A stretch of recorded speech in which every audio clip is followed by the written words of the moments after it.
And this green dome to my right, this symbolizes where the grave of the Prophet ﷺ is.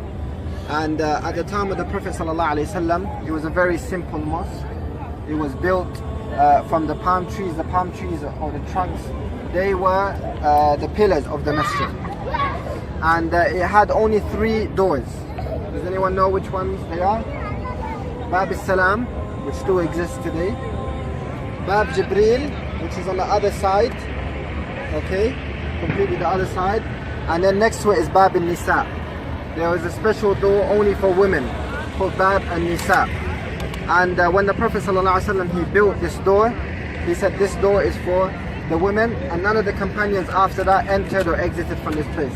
So this shows that there was some sort of segregation even at the time of the Prophet ﷺ, where women had their own places to pray, women had their own places to learn and study, and they were separated from the men.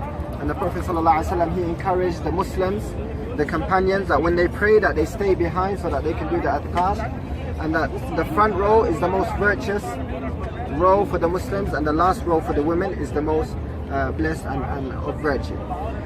So this was the start.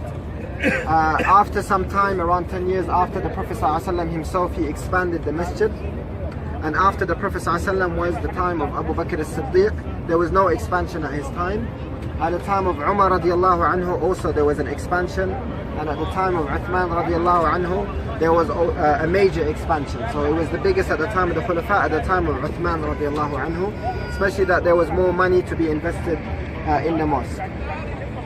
Now, there's a specific ruling about graves. As we know, the Prophet ﷺ, he encouraged us to visit the graves. And the reason for that is so that it can remind us of Allah, it can remind us of the afterlife, it can remind us of our final destination, so that we can work harder for the sake of Allah and leave the sins and do more good deeds. So it's from the Sunnah that when we visit the Prophet's mosque, that we send salam on the Prophet ﷺ and the 2 companions next to him, Abu Bakr and Umar. And as the Prophet ﷺ, he mentioned that that prayers in my mosque, i.e. Masjid Nabawi, is 1,000 times better than any other mosque except Masjid al-Haram in Mecca.